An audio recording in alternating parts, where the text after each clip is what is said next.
1, verset 8. Acte 1, verset 8. Mais vous recevrez une puissance, le Saint-Esprit, survenant sur vous, et vous serez mes témoins à Jérusalem, dans toute la Judée, dans la Samarie et jusqu'aux extrémités de la terre. In English. But you will receive power and ability when the Holy Spirit comes upon you, and you will be my witnesses. That means to tell people about me, both in Jerusalem and in all Judea and Samaria and even to the ends of the earth. Amen. Nous allons parler des vrais témoins de Dieu. Le vrai témoin de Dieu. That means the true witnesses of God. Our message tonight. Le vrai témoin de Dieu ou les vrais témoins de Dieu. Amen. Amen. Il dit, le Saint-Esprit survenant sur vous, et vous serez mes témoins. Mais la première question, c'est qui le vrai témoin de Dieu? Qui sont ceux qui sont les vrais témoins? Ou avant même d'en arriver là, c'est quoi témoin de Dieu?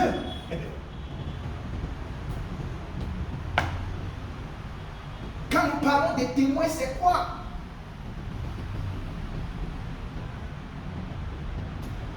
Le témoin ou bien un témoin?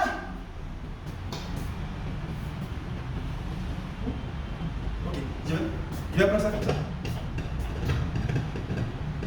C'est qui le vrai témoin de Dieu? Parce qu'il a dit quoi? Le Saint-Esprit survenant sur vous, vous serez mes témoins.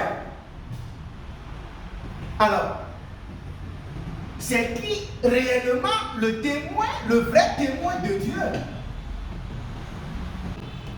Mais nous allons clarifier, on va essayer de voir qu'est-ce qui définit le vrai témoin de Dieu. Bon, mais en quoi sommes-nous ou êtes-vous le vrai témoin de Dieu? Comment distinguer? Comment distinguer le vrai témoin de Dieu? Comment savoir? Comment connaître? En quoi le témoin de Dieu? Mais qu'est-ce qui définit le témoin de Dieu? Ou c'est qui le vrai témoin de Dieu? Il dit, le Saint-Esprit survenant sur vous. Regardez, je vais d'abord dire, en quoi on ne le connaît pas? Un témoin de Dieu. Maintenant, le témoin de Dieu n'est pas reconnu par son habillement. Ce n'est pas dans l'habillement. Amen.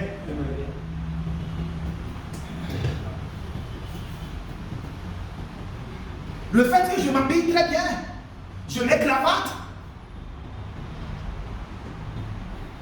et je porte la Bible, et je parcours village en village, ville en ville, ne veut pas forcément dire que je suis vrai témoin de Dieu.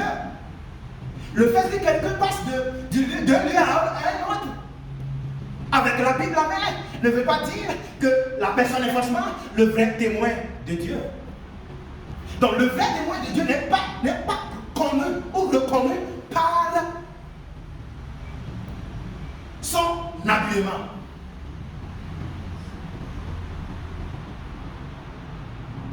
Amen. Amen.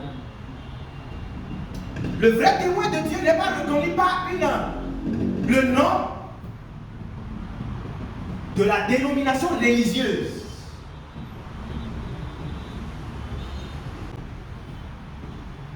Alléluia. Amen. Donc on ne reconnaît pas les vrais témoins par le nom de l'église ou bien le nom de l'assemblée.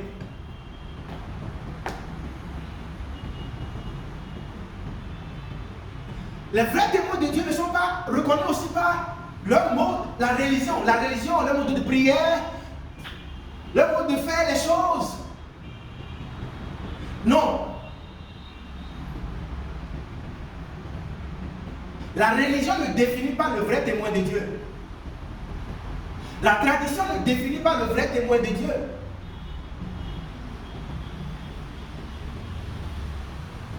Alors, c'est qui le vrai témoin de Dieu? Comment reconnaît-on le vrai témoin de Dieu? Il n'y a pas des étapes, il n'y a pas des protocoles. Nous allons considérer le verset principal que nous avons lu. Il dit, le Saint-Esprit survenant sur vous. Et vous serez mes témoins à Jérusalem. Le vrai témoin de Dieu, c'est Christ. Alléluia.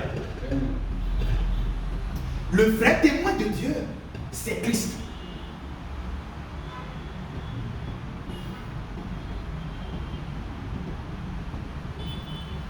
Donc cela voudra dire quoi? Si je m'auto-proclame vrai témoin de Dieu, alors je suis en train de dire directement que je suis qui? Ah, Christ. Car le témoin de Dieu, c'est Christ.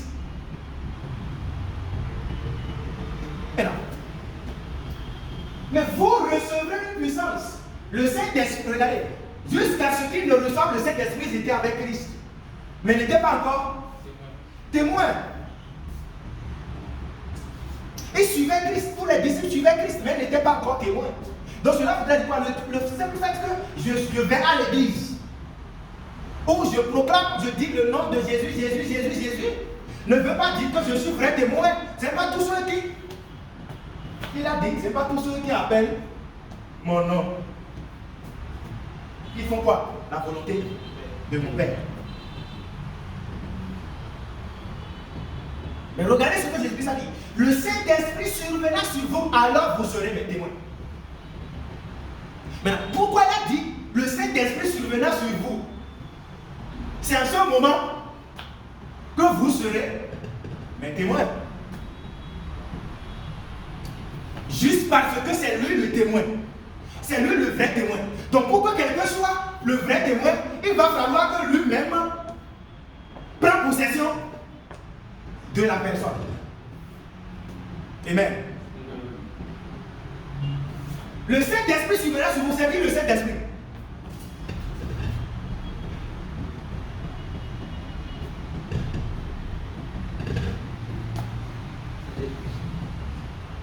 Le Saint-Esprit, c'est Jésus-Christ.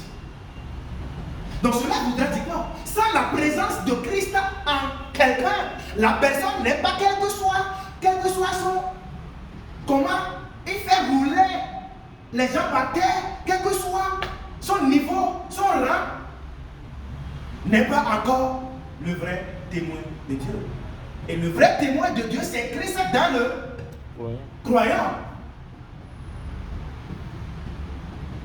Amen.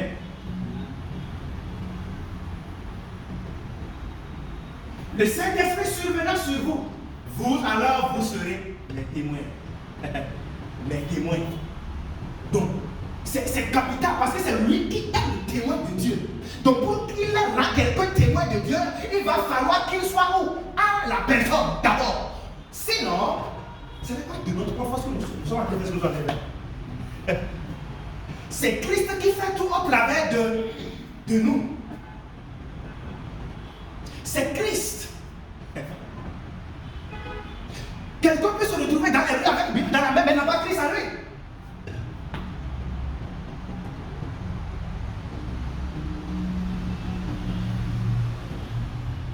Mais le vrai témoin de Dieu, c'est Christ en vous. Et si vous avez Christ, vous êtes déjà le témoin de Dieu. Amen. Donc le témoin de Dieu, le vrai témoin de Dieu, c'est juste Christ. C'est Christ en vous. C'est lui le témoin.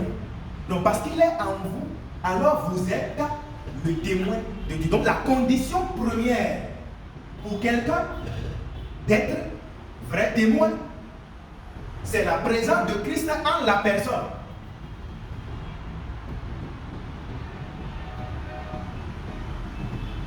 La question que nous allons poser, c'est en quoi on est vrai témoin? Qui est vrai témoin? Christ. C'est bon? Christ est dans le croyant. C'est-à-dire le croyant qui a Christ en lui. Maintenant, en quoi alors? Ou bien pourquoi? Pourquoi il est témoin de Dieu? Je ne sais pas si la question est bien posée. Pourquoi? Pourquoi?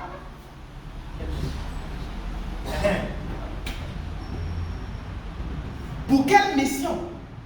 Pour quel objectif est-il vrai témoin de Dieu? Parce que cet objectif va définir, ou bien cette mission définira le mode ou la raison pour laquelle on est témoin de Dieu. Donc, en quoi quelqu'un est-il témoin de Dieu? Ou pourquoi? Pour quelle mission? Ou encore, quelles sont les caractéristiques?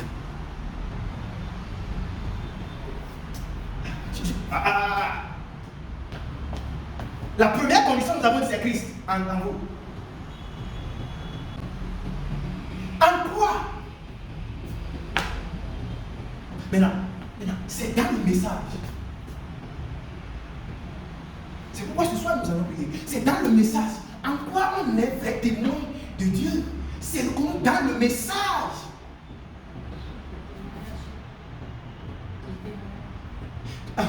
Du témoignage. Amen. Pourquoi on est vrai témoin? Ou en quoi? Ou comment les reconnaît-on? C'est dans le message prêché. C'est dans le témoignage rendu.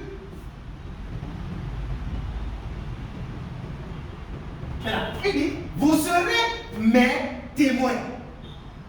Donc cela voudra dire quoi? Que les témoignages à rendre, le message à donner, la prédication, l'enseignement, c'est qui? C'est Christ. Alléluia. Parce qu'il dit, le Saint-Esprit survenant sur vous, alors vous serez mes témoins. Et non, vous serez votre propre témoin.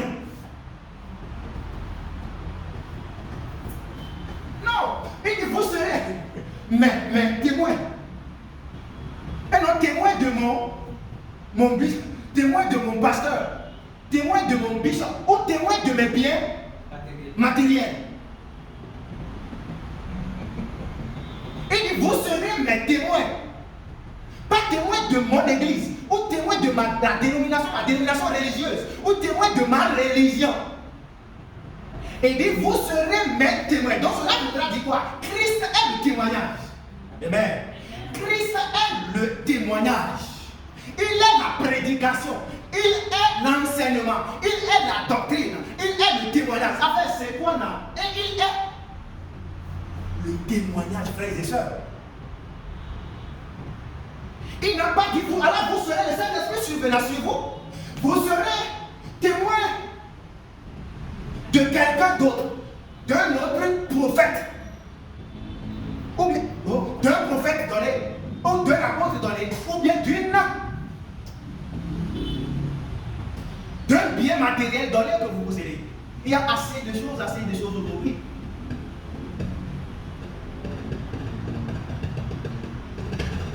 Donc, notre témoignage, votre témoignage, c'est Christ. Donc, ce qui fait de vous le vrai témoin de Christ, c'est Jésus-Christ. Il est en vous et il est votre témoignage. Si votre témoignage c'est bien matériel, si votre témoignage c'est combien de fois vous avez acheté des jets privés ou 3 jets privés, ou bien de vos propriétés matérielles, attention, vous n'êtes pas encore vrai témoin de Dieu. Les biens matériaux ne définissent pas les vrais témoins de Dieu.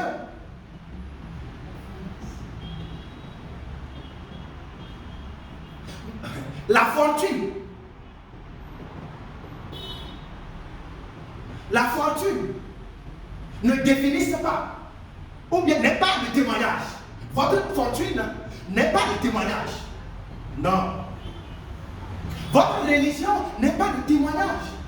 Votre tradition n'est pas le témoignage. Votre dénomination religieuse, votre église, non, n'est pas votre témoignage. Le témoignage, c'est Jésus-Christ. Et dit après, lorsque je vais prendre possession de votre corps, vous serez alors mes témoins. Cela voudra dire quoi? Le témoignage à rendre au monde, c'est Christ. Le message à prêcher, à enseigner, c'est Christ.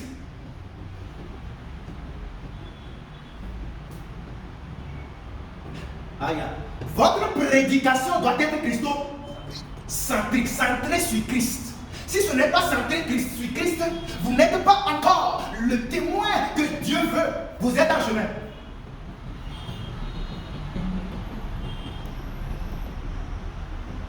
Car il a dit, il a spécifié, lorsque le Saint-Esprit survenant sera sur vous, c'est-à-dire lorsque je vais entrer en vous, lorsque vous allez me recevoir, vous serez témoin de moi qui est en vous. Maintenant, quand il dit, vous serez mes témoins, et nous disons que Jésus-Christ est le témoignage, cela voudra dire quoi? Il disait autrement, allez dire au peuple que je suis le Seigneur. En dehors de moi, il n'y a plus d'autres dieux.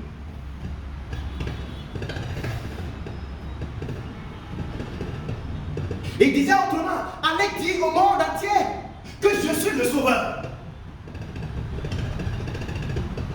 En dehors de moi, il n'y a plus d'autres choses qui peuvent sauver. Dites au monde entier que j'ai payé le prix de leur péché. Je suis mort pour leur péché, enseveli, mais le troisième jour, il est quoi? Il est ressuscité. Amen. Tel est le message.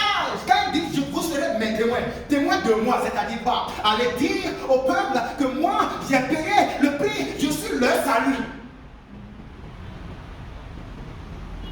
Ma mort égale à leur mort, mon ensevelissement égale à leur ensevelissement, et ma résurrection égale à leur résurrection. Allez rendre ce témoignage-là.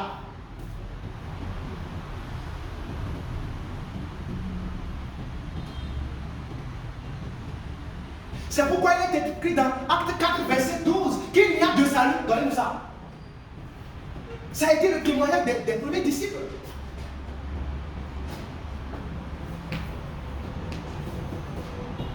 Il n'y a de salut en aucun autre.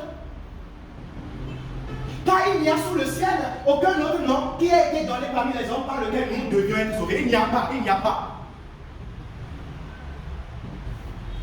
Il n'y a sous le ciel aucun autre nom qui a été donné.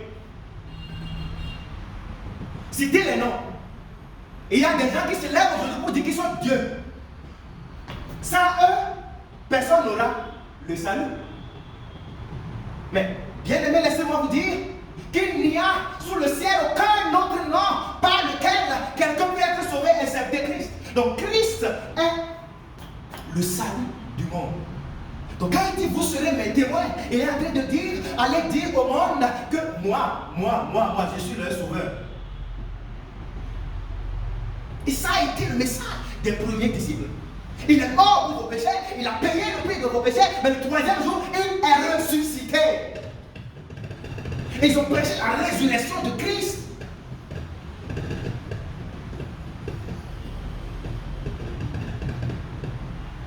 Quand il disait vous serez mes témoins, il est en train de dire autrement que je suis la foi pour le salut. Vous n'avez pas besoin de faire quelque chose pour être sauvé. Vous avez juste besoin d'avoir, de croire en lui. Alléluia. Amen.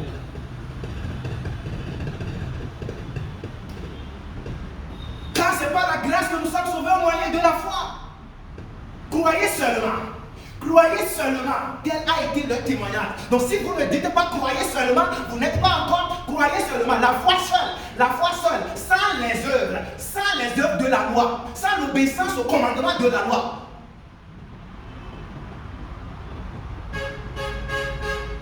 Donc si vous n'êtes pas encore de dire au peuple au monde entier que c'est seulement par la foi en Christ qu'on est sauvé.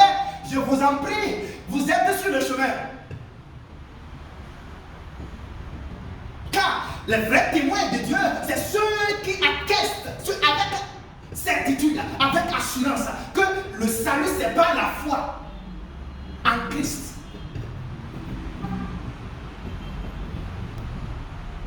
Et non par les œuvres de la loi.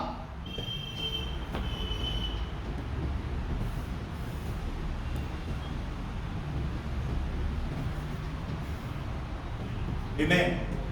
Très bientôt, ce Jésus-Christ reviendra. Et il reviendra pour enlever les siens. Alléluia. Donc frères et sœurs, un peu partout où vous écoutez, le vrai témoin de Dieu, c'est Christ.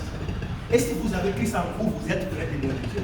Maintenant, en quoi vous êtes vrai témoin de Dieu? C'est dans le message, c'est dans l'évangile. Et l'évangile, c'est qui? C'est Christ. Il dit, vous serez mes témoins. Vous serez mes témoins. Donc vous êtes témoin de Christ. Et ce qu'il a fait pour le monde entier. Vous êtes témoin du fait que Jésus est Seigneur, du fait que Jésus-Christ est Sauveur, du fait qu'il est le chemin, il est la foi pour le salut, il est celui par lequel on a le pardon éternel des péchés. Donc si vous l'avez, vos péchés sont éternellement pardonnés. Vous êtes vrai témoin de Dieu. Donc ce n'est pas défini par habillement. Ce n'est pas défini par le nom de mon église, mais de votre église. Ce n'est pas défini par votre religion, votre tradition. Non, c'est uniquement défini par Jésus-Christ. En vous et par le message que vous portez. Et ce message doit être Christ et ce qu'il a fait pour l'humanité. Vous êtes bénis abondamment. Amen.